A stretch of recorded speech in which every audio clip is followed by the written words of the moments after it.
Ladies and gentlemen, good day and welcome to the AU Small Finance Bank Q3FY21 earnings conference call. As a reminder, all participant lines will be in the listen-only mode, and there will be an opportunity for you to ask questions after the presentation concludes. Should you need assistance during the conference call, please signal an operator by pressing star then 0 on your touchtone phone. Please note that this conference is being recorded. I now hand the conference over to Mr. Aseem Pant, VP Investor Relations and M&A. Thank you and over to you, sir. Thank you, Margaret. Good morning, everyone, and welcome to AU Bank's earnings call for the third quarter of FY21. We thank you all for joining the call today, and we wish you all the health and happiness for the calendar year 2021. On the call today, we have members of our senior management team, including our MD and CEO, Mr. Sanjay Agarwal, our ED, Mr. Uttam Tibrewal, our CEO, Mr. Deepak Jain, our Chief of Staff and Group Head of Strategy, Mr. Yogesh Jain, our CFO, Mr. Vimal Jain, our CRO, Mr. Mayank Markande, our Chief of Credit and Strategy for Commercial Banking, Mr. Vivek Tripathi, our Chief of Wheels Business, Mr. Bhaskar Karkera, our CIO, Mr. Ankur Tripathi, and our Chief of Products and Communications Liabilities, Mr. Shurveer Singh Shekhawat. Besides them, we have the IR team comprising of myself, Prince, and Ayush. We announced our Q3 results yesterday and hope you all had a chance to go through our results and investor presentations. Before we go into Q&A, we would just like to share a few thoughts around our operating environment and our performance. In terms of operating environment, things have become a lot more stable, driven by higher COVID recovery rates, declining new cases, and commencement of vaccination. More and more businesses, offices, schools are opening up, and people are coming out with confidence, and fear factor has significantly reduced. Branch footfall has gone up, and 99% of our employees are now working from offices. In fact, for us, we would say the last quarter has been better than normal, as can be seen across our deposits, disbursements, and collections data as well. Going ahead, based on the trends so far, we believe that Q4 21 can positively surprise us in terms of growth and collections. In terms of our performance for Q3, all the pillars of the bank are doing well, and the bank is focusing on bringing a method to the madness to retail banking. The focus is on developing the retail franchise, and individual-driven banking now accounts for 60% of overall deposits. Our digital-led banking journey is also shaping up well. During the quarter, we launched the new mobile banking and internet banking platform and also soft-launched credit cards for our employees. Our efforts around video banking and QR code are quite intense, and we aspire to be the next level player in the payment space, capturing the complete ecosystem across customers and merchants with UPI, AEPS, FASTag, POS, etc. On the asset side, vehicles have shown strong growth driven by need for personal mobility and improving macro. SBL is stabilizing. It was expected by many to be the worst impacted segment given small borrowers with self-employed business models. However, their turnaround has been remarkable and demand is clearly much better than anticipated. Commercial banking too is becoming more stable with things turning normal. And now, probably the most talked about subject, which is around our asset quality.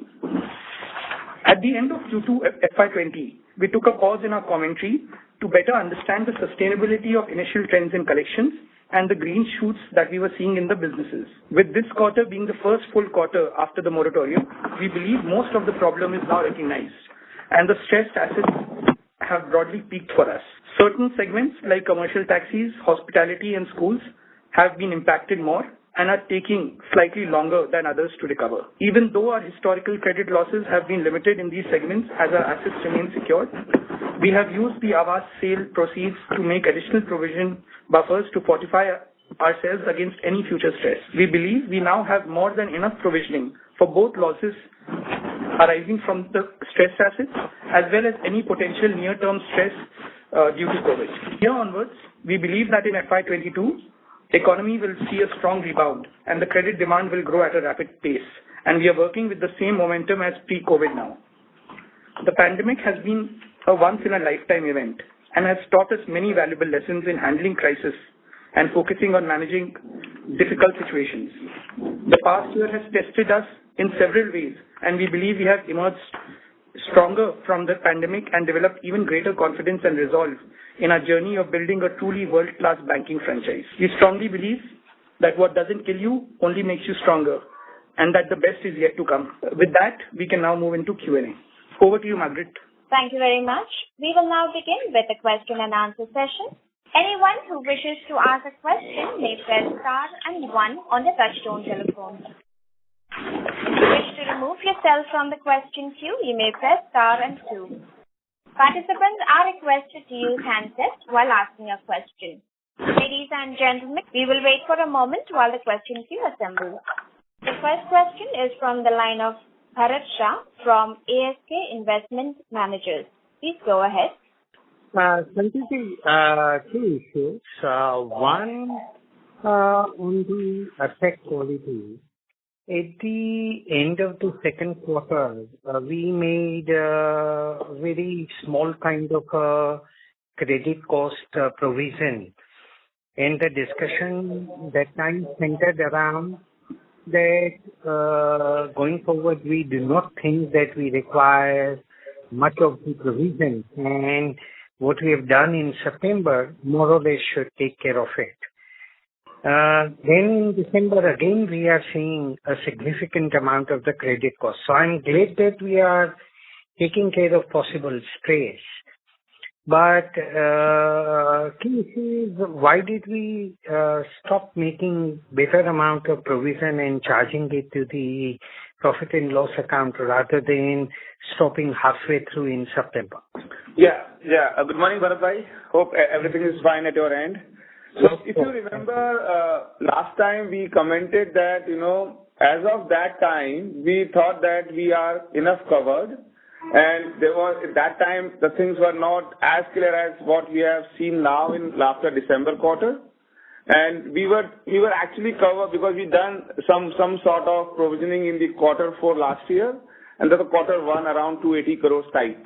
And now what happened, because now after 4, because the whole moratorium ended on 31st August. So September, October, November, December, you got 4 clear months, and we have a lot of visibility now. And you will appreciate that, the earlier comment of us that our peak NPA can be around, the peak gross NPA can be around in the range of 3.5 to 4%. So now it's peaking there. I strongly believe that my provision coverage till quarter 1 end, which was 280 crore, is sufficient enough to manage those, because our NPL ratios are always around, net credit loss ratios are always around 0.3, 0.4. But for a prudent practice and being more stronger on our balance sheet side, we have enough cushion available with us this quarter. We thought to really actually prepone our any kind of eventualities. So we created a more provision so that from quarter 4 onwards, and I'm very clear in my heart that from quarter 4 onwards, maybe next 3 to 5 quarters, you won't be seeing a lot of more extra provisioning in AU balance sheet. We really want to convey a very strong message to entire fraternity that for us the pandemic gets over by December last. So whatever we face as a challenge, as a one-off challenge in last 9 or maybe 12 months, we want to really cover up till December, and we really want to start fresh from January 1st. So that is why I'm conservative this time and thought to do this. So there are 2 things I'm understanding from this. That whatever we have now provided by December 20, so in terms of the credit cost already, what we in 9 months, what we have provided is almost about 1.75% of the assets. And that should not, from January onwards, our credit cost is more likely to revert to our historical 30-40 basis point cost and should not be out of line other than that. Am I right in that understanding? No, Bharat bhai, I would say, in my opinion, the pandemic has actually hit more to the marginal customers, marginal businesses, and had made some customer marginal, right? So for me, in my whole 30,000 crore of book, which was as of maybe last Feb, we only having a challenge around in 1,000 or maybe 1,500 crore of book. So that whole NPA level has been fast tracked. and we have already done that provision till December. So if you believe me, and if I'm able to predict right for next maybe 4 to 5 quarters, my NCL ratio on an incremental book would be lesser than what you are talking about. Because whatever we had a marginal book and marginal customer, we have arrested till December. So it might be lower than that. Barring this 1,500 crore of maybe restructured book in next 3 months, I believe my book is well enough to take care of lesser NPLs. So, you provided in terms of the credit cost already about 1.75% in the 9 months. Yes. And how much yes. is the provision we are taking as a buffer in addition to this? Sorry, Bharatbhai, I'm not able to get you last point. I'm saying how much is the provision buffer that we are carrying with us is on So, if you go in the mathematics, so I believe that we have actually covered around 60% of our NPLs. And my loss ratio always remain in 0.3, 0.4, which is 50% of my PCR as of now. So I have that extra buffer, right? So, but we need to see next maybe 1 more quarter or maybe 2 quarters to really come out clearly on this. But I strongly believe that my PCR is enough to cover my any kind of losses. So while I appreciate and understand that we have not given up on our hunger for growth, and rightly so, with the size where we are, sky is an opportunity.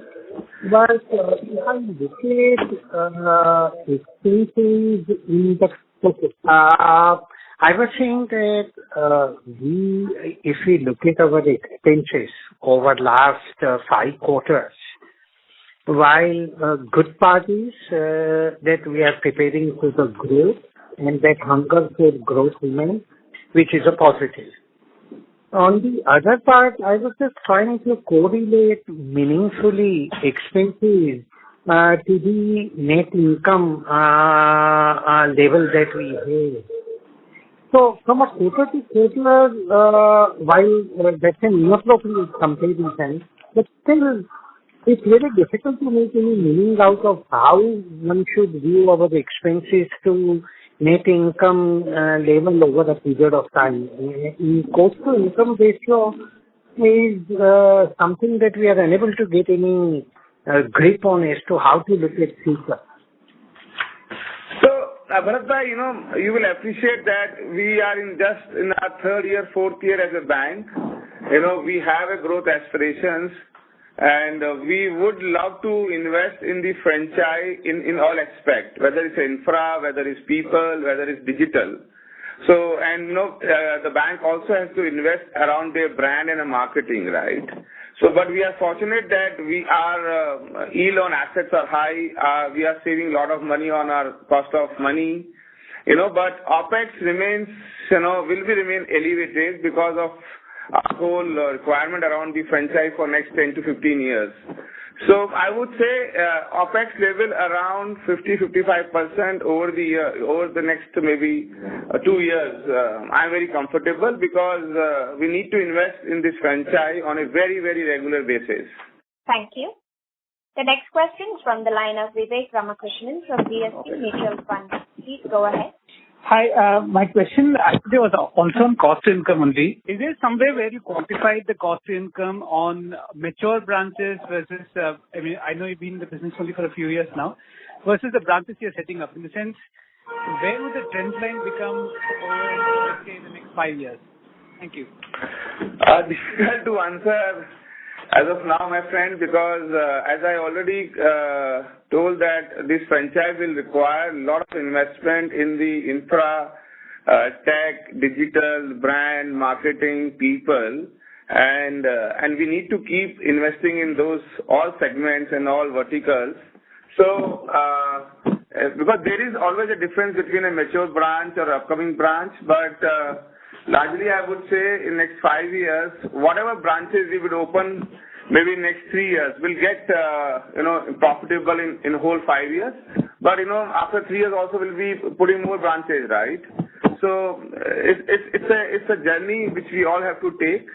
So requesting everybody to have a little bit patience, but I would say that our OPEX to income would not be above level, right? We'll try to manage between a range of 50 to 55%, and because we have that ability to lend high, and our cost of money is also going sometimes, so I believe that will give us enough margin to manage ourselves. Excellent, sir. Sir, could you also just help us with your wheels business in terms of how the trends are going? Because amongst all your business in terms of either full and part collection is one of the lower numbers. Given the pickup in economic activity and is there a trend that you're seeing in January, it is better than December? That's my last question. Thank you. Sorry. Wheels business. So, Bhaskar, can you reply this? Yeah. Hi, Vivek. The trend both in terms of your question was related to collection or business, just for my understanding? It was in respect to collection only. In terms of, you showed 81% as full collection, 6% as part collection. That is amongst your businesses the lower of the numbers. So I just wanted to see how the trend is going in January and what are the factors impacting it. Thank you. Okay.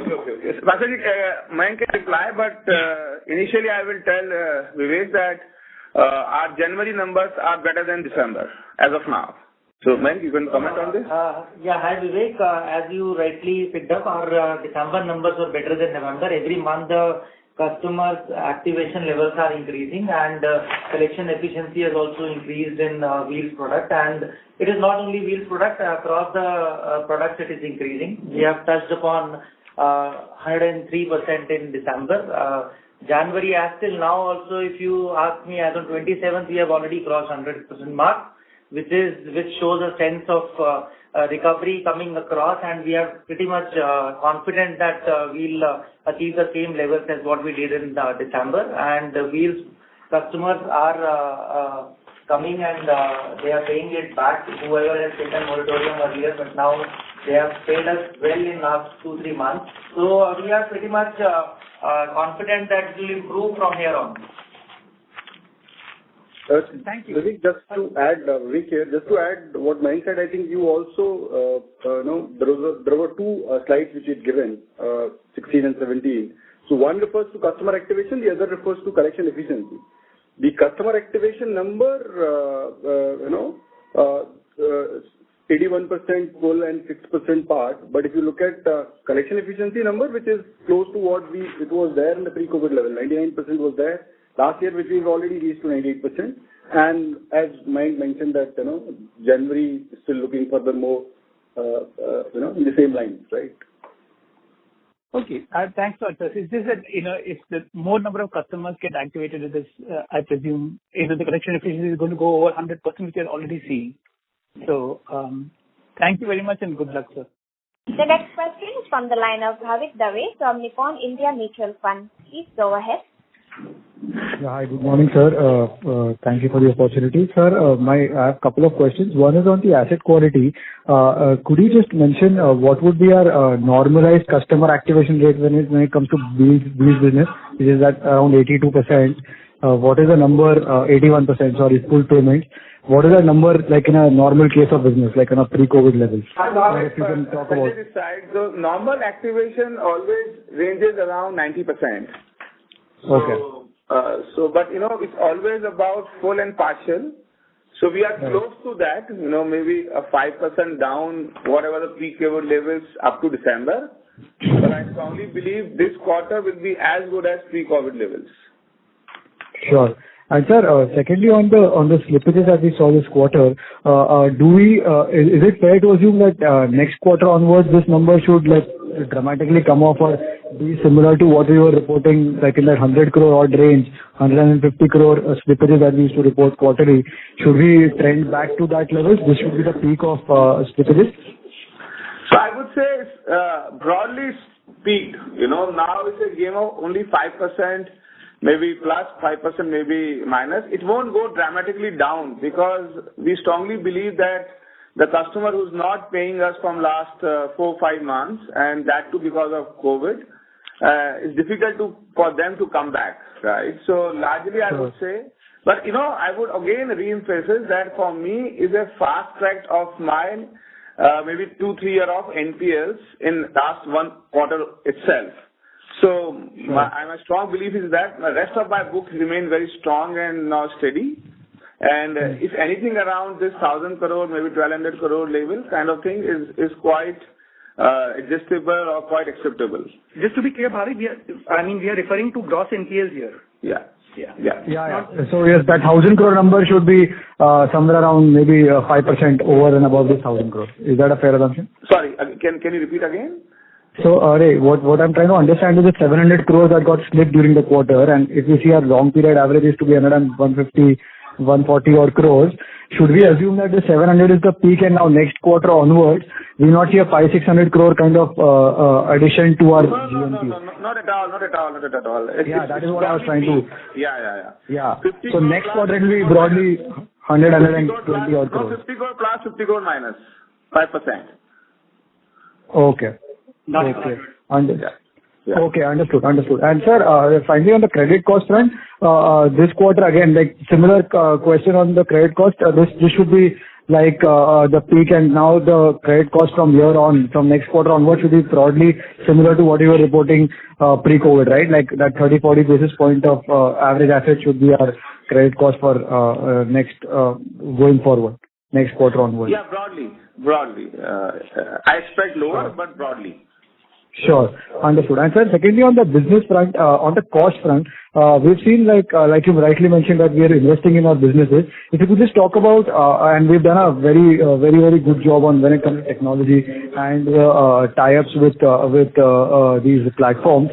I just wanted to understand what is the kind of investments that we are doing on the technology front and on building these apps and tying up with these Flipkarts and Amazons of the world. How does the economics work there? What do we get out of it? If you could just talk about that, because that is quite interesting. Pawak, it's a large question, so I would love to answer you offline because this is little bit confidential to any organization.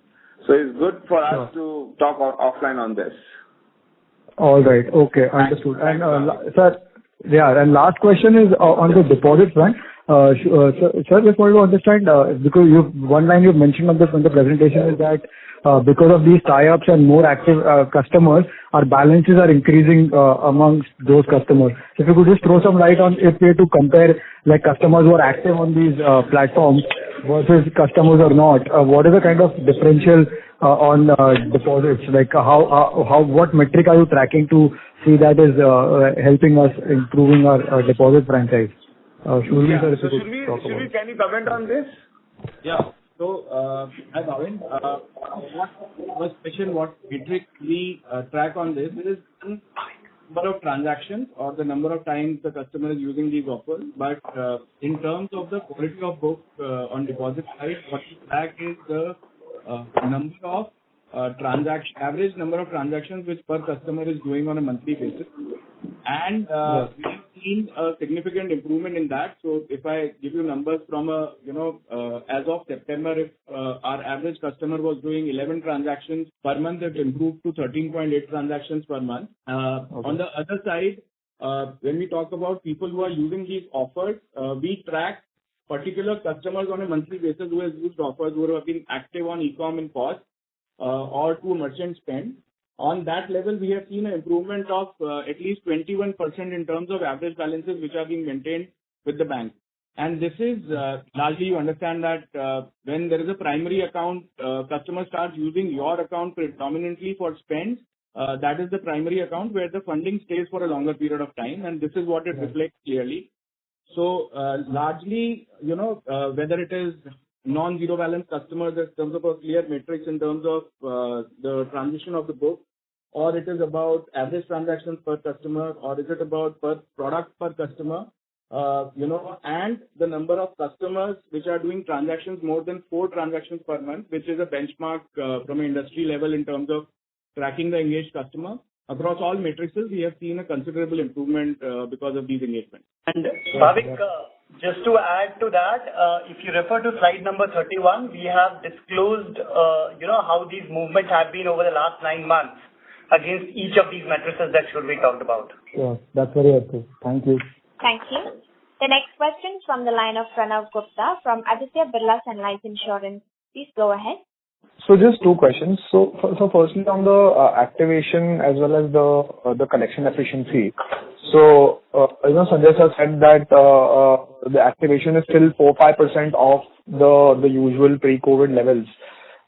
Just wanted to understand whether a large part of these unactivated customer bases would probably flow into NPAs in the coming quarters, or do you believe that over the next 1 or 2 quarters you can still see some activation rates going up? And a connected question is, these collection efficiency numbers that are given, these are including past months arrears, right?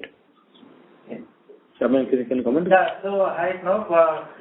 The first question which you asked, the activation levels may go high from here on, and since you have seen the NPA numbers have already been high, so the activation level reduces because of that also, because when your NPA numbers are high or less numbers of customers are activated, so there is a difference because of that also. But yes, from here on also we are seeing high, the activation levels either go high by 2-3% more. The second question on the collection efficiency you asked, sorry, which is including arrears, right? Yes, it is always with the arrears. Excluding people. Yes, that is the reason why could you products you see above 100% it is going. Yeah. So could you provide us with the probably collection efficiency in Wheels and SBL excluding arrears, if that's possible? Yeah, we can provide. Not as of now. It's not. So we can talk offline on this, because it's a lot of internal data. So we can share if you really require it. But generally, collection efficiency is being calculated on the opening overdue plus current billing divided by current billing. Understood. Yeah. So a second question on the growth side. So Wheels and SBL have seen a good bounce back in growth. In tandem with that, we've seen a good sort of improvement in disbursement yields as well. So could you talk about what sort of traction you're seeing on the Wheel side, whether it's what segments are driving this on the Wheel side specifically, and whether SBL growth is driven by ECLGS? So I would like Bhaskar to reply on the Wheel side, and the rest of the question I can answer. Okay. Yeah. Good morning. See, the momentum the momentum that we are seeing on the Wheels business, whatever we have seen in the last quarter, there is a general belief in the industry the momentum should continue.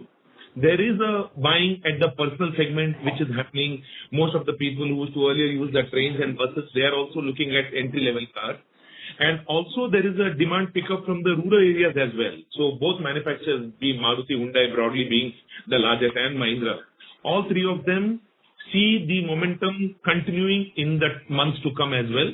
And it will be from the industry input, it will be driven both sides. There will be a uptake in the rural as well as we should see some demand coming in from the urban as well. So far so good.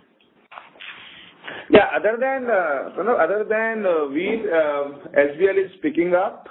A lot of businesses are coming to the normal pace, so they are looking for credit. A lot of green field projects is also approaching us, so I'm seeing a lot of traction around our commercial banking space. We can talk a lot on that. Plus, I think the surprise factor for us is the housing book. We are growing it by 100% this year too. So I think the base is helping us. So these three books, which is Wheel, SBL, and housing on our retail side, giving us very, very positivity around everything.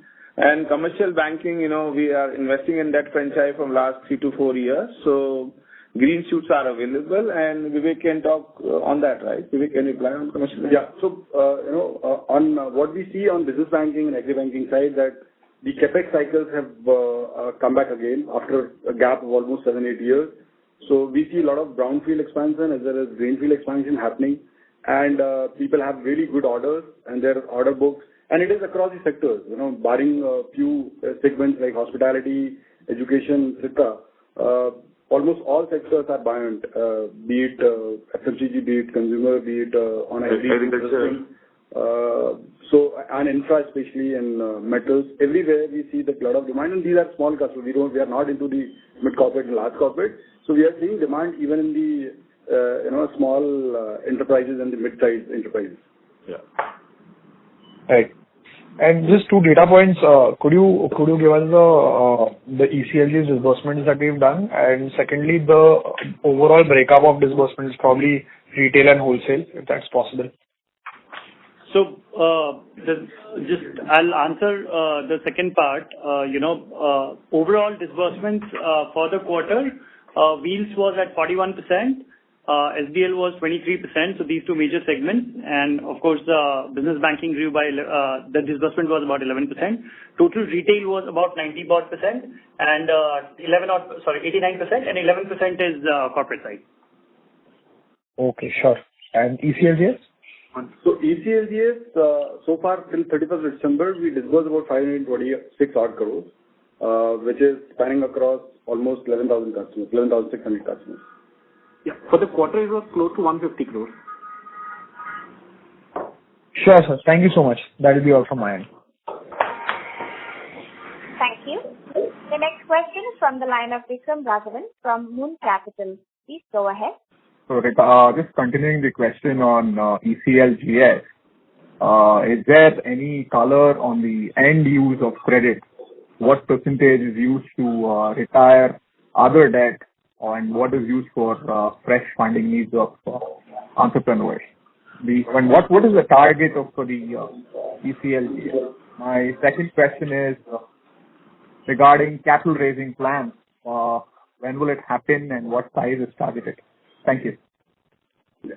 So I would answer the first question, which is end use of ECLGS. So it was pretty defined the way policy was designed for ECLGS. It was largely to meet operational expenses, and obviously it was not for a capex. So any short gap between the operational expenses and the revenue generation for the customer for a pandemic period, customers availed this facility. And our ECLGS numbers have been pretty calibrated in terms of people who opted for it and the way we approached to customers. We did entire due diligence in terms of where's the need of money. But it is difficult to pinpoint to say that because these are small customers, right? And largely small businesses where OPEX are not that high. So largely it has been to bridge that gap between the lockdown period and a full-blown business period. That's what have been in the larger cases, right? Okay. So about the capital, right? So as you know, by March 31st this year, our adequacy would be around 20%, and which is sufficient for us to manage the next year growth also. But there is some stipulation around as a promoter, which can be lower than 26% by April 22. So there is a little room available. The room is available only with the extent of 500 to 600 crore kind of money. So that we might raise, but that raise will only be subject to the growth we expect next year, and if we really want to make our balance sheet more stronger and stronger, so that is the only room available for next 5 quarters. So and post 22, a lot of things will get changed. So let us see how we really plan for a high capital raise post that. Thank you very much. Thank you. The next question is from the line of Saurabh Dhole from Trivantage Capital. Please go ahead. Good morning. Sir, I just have one question, which is on the credit card business. Now, you've already, rolled out this product for your employees, but what I want to know is that, different players have gone down different paths in this particular business. So, some of them have partnered with an NBFC, some of them are planning to slash charges and interest rates. So, what kind of strategy do you have in place, and when do you think, with the strategy that you adopt, when exactly do you think that this will be ROE accretive? So, my friend, credit card is still in our development and strategy stage. We have just launched to see our operational efficiency around it. We will discuss a lot around our strategy in this quarter because the formal launch is being expected around next quarter only. And for me, credit card is one of the most important payment instrument. And being a new bank and a tech-led bank, this instrument is required because we all know about it that people generally want to use more credit card than a debit card for security reasons also. And how whole digital space is being evolved around payment. It is so difficult not to have your own credit card. So we gone to our own ambitious plan around that. We should own the credit card. It should be our own platform without any partnership, without anything, because we have a customer base of close to 2 million with us. So lot been discussed internally. So I would love to, explain you more and more in next quarter than as of now. Okay. And sir, given the kind of geographies that you operate in, do you think that there is a fair amount of demand for a credit card, given the kind of economics that they are and given the kind of adoption challenges that some of these segments face? So do you think that your own customer base is enough to, launch the product with enough scale? No, that was more of a traditional thought process that, once you have a database your own, then only you launch credit card. But now, the world has moved from your own database, right? There is a lot of database available in universe, The database is with credit bureaus. There is an existing client of credit cards. We have our own database. So I don't think that there is a challenge around data or a people's, the market itself. So market is huge. It's more about execution and execution with lot of sensibility and lot of purpose, right? So we are bent upon to build our digital payment space as a subject, right? Whether it's a credit card, whether it's QR code, whether it's UPI, whether it's FASTag, whether it's Bharat Bill Payment System, whether it's APS, you will see AU Bank in next maybe 2 years around every facets of payment, right? Because if you want to really build a transition banking, and if you really want to catch the imagination of a retail depositor, you need to be there with a wholesome product range, right? So that's been worked upon in last 2 quarters, but still long way to go. So that is why I'm saying that, give us more time to really come and tell you about the whole strategy of payment space. Right, sir. Thank you so much, and all the best. Thank you. Thank you. The next question is from the line of Abhijit Sakhare from Kotak Securities. Please go ahead. Hi, good morning. Thank you. So first is a question on wheels, maybe for Bhaskar sir. How big would be the refinance segment for us? And what I mean is, cases where we typically, possess the asset and, and finance the resale of the vehicle. Yeah. Hi, Abhijit. Your question is, when we possess the vehicle, you mean we repossess the vehicle? Sorry? So when we repossess the vehicle, let's say if any customer is, facing challenges. Yeah. So you're saying a customer who's defaulted, whose vehicle we have repossessed, how much of that do I refinance? Exactly, yes. None. No. Zero. Okay. Understood. And sir, in terms of collections, we have this, guarantee arrangement, which helps a lot in certain circumstances. If you can roughly quantify, if that has been very helpful over the last 6 months or so in terms of, rough quantification of that benefit. And sir, another clarification, sir, on the how do we, when we put out pro forma slippages, we've said that it is based on 90 plus at the end of December. But do we otherwise typically follow a daily stamping of NPLs? No. So question on for the vehicle book, in some of the markets, we have a guarantee arrangement with the existing borrowers. So given that we've seen good collection track record, if you can quantify what share of vehicle repayment has benefited from this kind of arrangement. Abhijit, I think this is wrong understanding. We, in a commercial space, we always take guarantor who might be a borrower of us, right? But generally, collection happens because we need to engage with my original borrower, right? The main borrower. So it always have a mental kind of, help. Otherwise, no guarantor or no borrower generally pays for you. Okay. It's more of a nudge for repayment. More of a mental level kind of, psychology level kind of arrangement. Mm-hmm. Yeah. Okay. And sir, on the vehicle segment itself, has there been any change after COVID in terms of the tenor on loans? Like, typical duration, has it gone up or gone down? Because typically what we are seeing is that the repayment rate tends to be quite high, right? No, I think we haven't changed our credit policy after COVID. Rather we had made more stringent. So the tenure or the IRR or LTV has actually been like pre-COVID level or maybe tougher than that. Okay. And sir, final clarification on NPL. We've said that the pro forma NPLs is based on 90 plus as of December.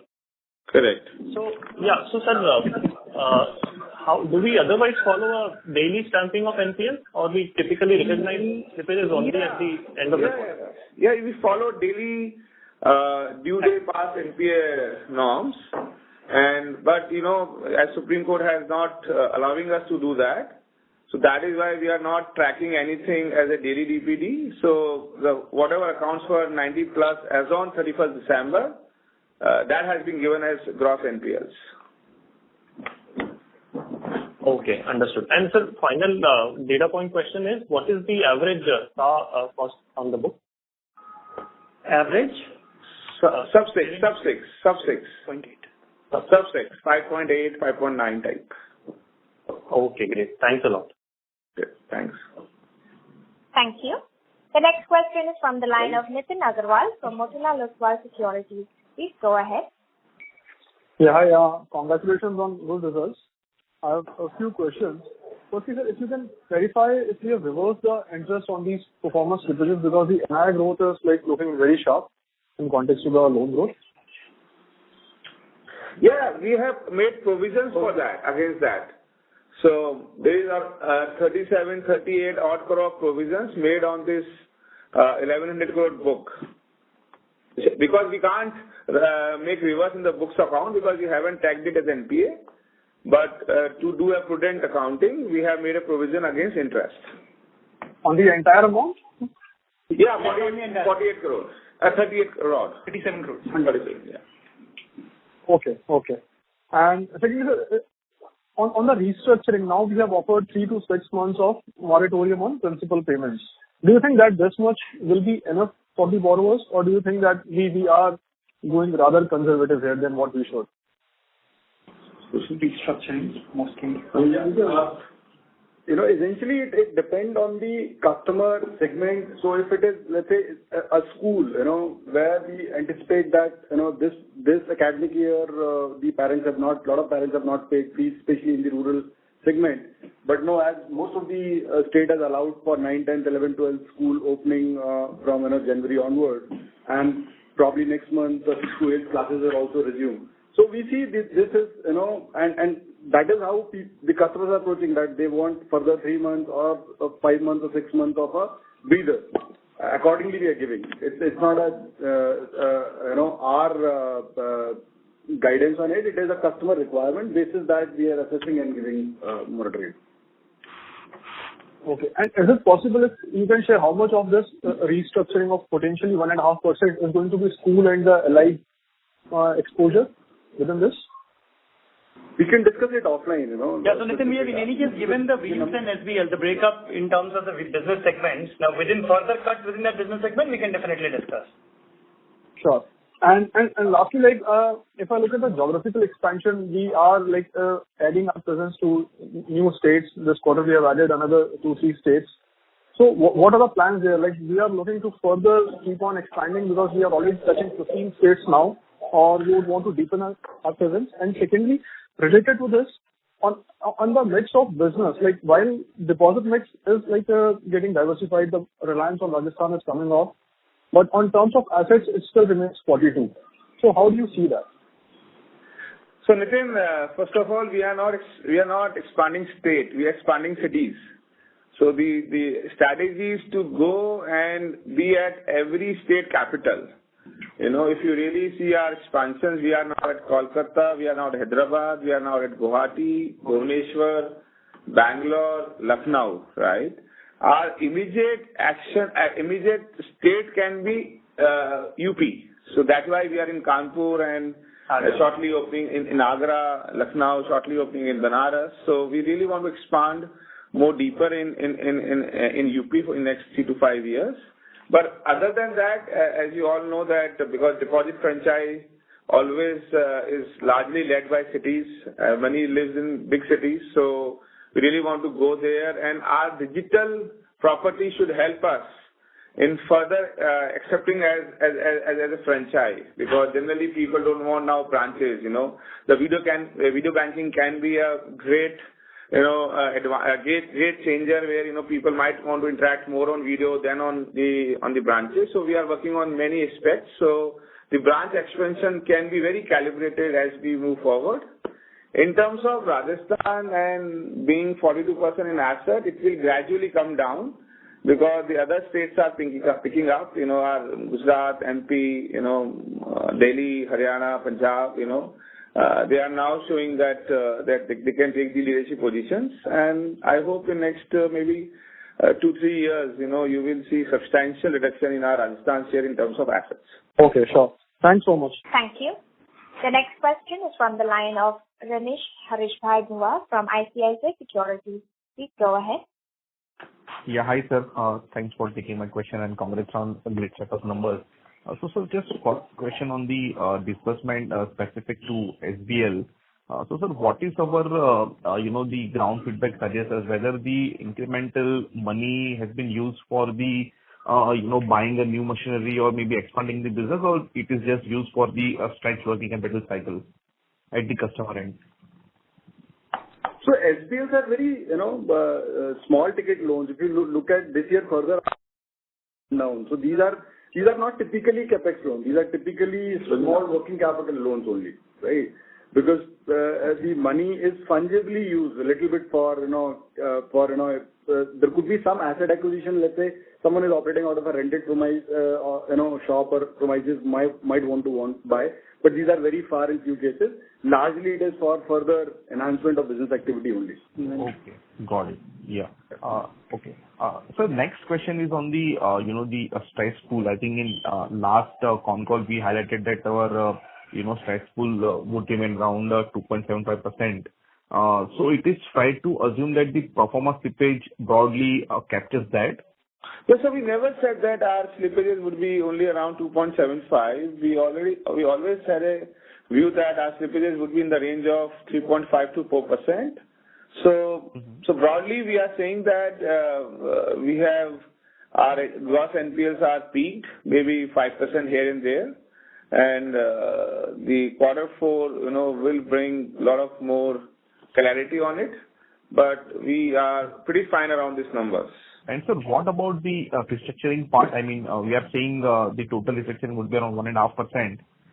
So do we expect any slippage from this going ahead in FY22, or we believe that these accounts are pretty much manageable and they will come back to normalcy given the support we provide to them? No, we say broadly this will be the last quarter to do any kind of restructuring because the guy who is in trouble, right? He just is coming to us and saying that he requires a little more time. He might be looking for some structuring around his tenure, time, EMI. So that we already in discussion with the customer and customer in discussion with us. So we are in the last leg of it. What we have given as estimation can be in a high, with extreme number, right? It might range in between 1.2 to 1.3 also. So let us see, because the gradual numbers are now slowing down. And I don't think that restructuring account is as bad as NPLs, because in this customer has a lot of intention. He's sitting and coming and discussing with us his challenges, and we are also helping him out, right? And it's all secured. So I strongly believe that the restructure account will behave as what NPLs will behave.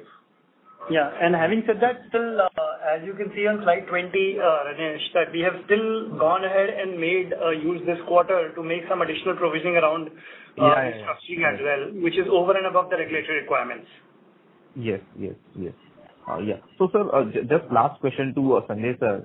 So, sir, it is fair to assume that from FY22 onwards, the growth and credit cost both will normalize to a historical level?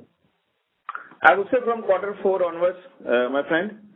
And of course, if quarter 4 remain that like what we are all expecting, then next year would be above normal in my opinion. Got it, sir. Thank you so much, sir. The next question is from the line of Harit Shah from ASK Investment Managers. Please go ahead. Finance is increasingly more intersection of finance and technology, and you've been very mindful of that.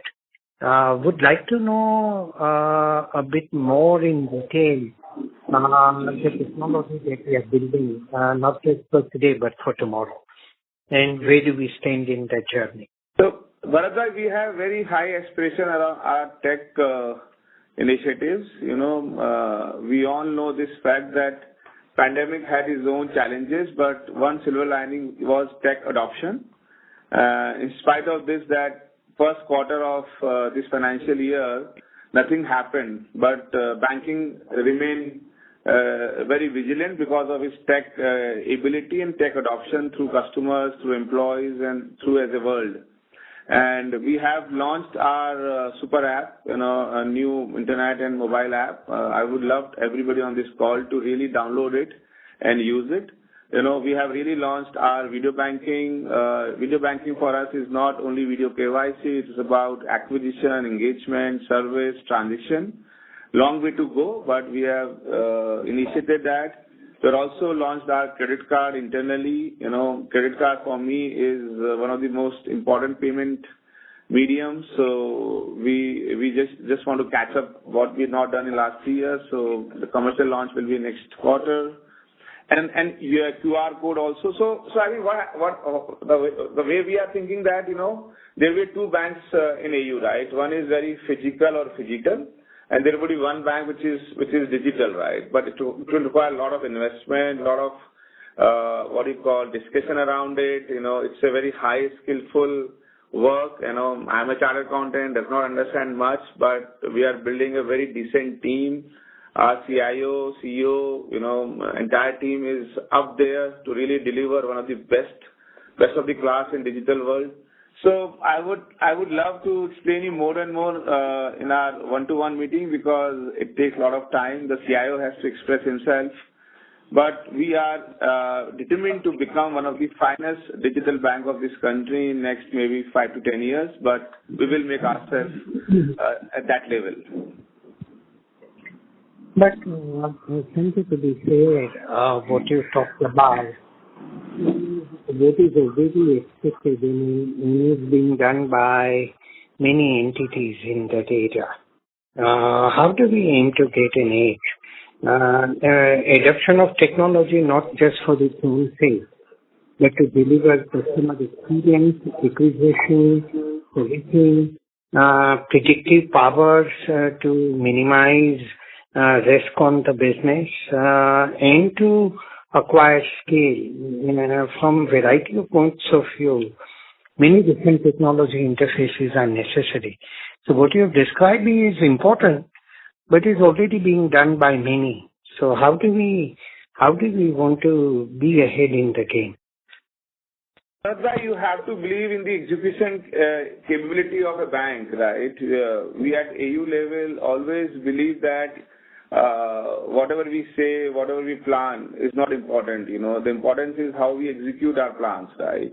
So, like for example, the QR code, it's so simple for me to tell you that we launched QR code. But happy to say you that we actually had now 40,000 QR codes in which the activation level is around 75%. The benchmark in industry is around 50%, right? And we have aspired to do around 1 lakh QR code by March, right? And it's an amazing merchant acquisition tool. And then, from April onwards, we really want to launch analytical-driven credit to those customers, right? So honestly, I don't want to talk much on this call because this is our own strategy. But love to take you through all our thought process, initiatives, and the purpose around it. But I want to really assure everybody on this call that for us, digital is not one buzzword. We really want to make it happen on the ground. It would be a good idea, Sanjay, if you hold a session which only focuses on technology and various kinds of things that we are doing. I think that will be very educative and very important to understand where we are. Correct. So give us one more quarter. In April, we'll give you whole our digital strategy, landscape, and we can discuss more on that. Sure. One last thing. Should we say that fiscal 21 was a rude interruption created by an enemy which sneaked in, but from next year, fiscal 22 onwards, we are back to where we were as if fiscal 21 did not occur. Would that be fair to say as far as AU is concerned? Bharatbhai, my take on last year is that because we always say internally that AU is forever, right? We are in the journey of our next 100 years. So 1 quarter, 2 quarters of last year, which is one of its kind, helped and taught us, that in spite of so much of challenge, the world was shut, the businesses were shut, people were shut, right? The NPA levels are just 3.3 on a base of on a customer base which is little bit more vulnerable, right? So that has given us more confidence that we are on right path. We are with the right customer, right businesses, and we should continue to do that work with more confidence now. And to be very honest, I personally have got a lot of confidence, a lot of belief that this platform is immense. And we are very fortunate that we got this license. And this is one of the licenses which has such a amazing kind of breadth and length. So if the team is able to, manage this whole volume, the way we handled last 9 months, the future is very, very bright. Just one last point there, Sanjay. It's interesting that you made a statement about 100 years and more for AU. But just to put a picture in perspective, globally, all kinds of businesses, all kinds of homes, more than 98.5%, 99% businesses don't last even beyond 50. So ambition of 100 years and more will require huge amount of perspicacity, resilience, real strength of the character to be built to last that long. I thought I'll just bring that point in. Appreciate. But we already scored first 25. So, and I being a cricketer always know that first 25 is so difficult, right? So I think next 25 is also important, but post that the team should have that ability. And Bharatbhai, you will also appreciate that banking platform, in that 2% which left, which would have survived 100 years, 50% would have been the banking one, because I read somewhere that the oldest bank in this world is still alive, which is 500-year-old. Your own Citibank is more than 100 years. Your own SBI is more than 100 years. So there might be a change in the name, but the institution remains there, right? So, and that is why we opted out to become bank, because of its longevity, because of its sustainability, and the pandemic has actually given us reinforced that thought process. That if you do banking right, then you can survive even these tough times. For sure. All the very best, Sanjay. Thanks. Thank you. Ladies and gentlemen, due to time constraints, that was the last question for today. I now hand the conference over to the management for closing comments. So thank you, Margaret, and thanks to all the participants on behalf of AU Bank. We wish you a very happy 2021, and thank you for attending the call. Look forward to see you after 3 months. Thank you so much. Thank you. On behalf of AU Small Finance Bank, that concludes this conference. Thank you for joining us, and you may now disconnect your line.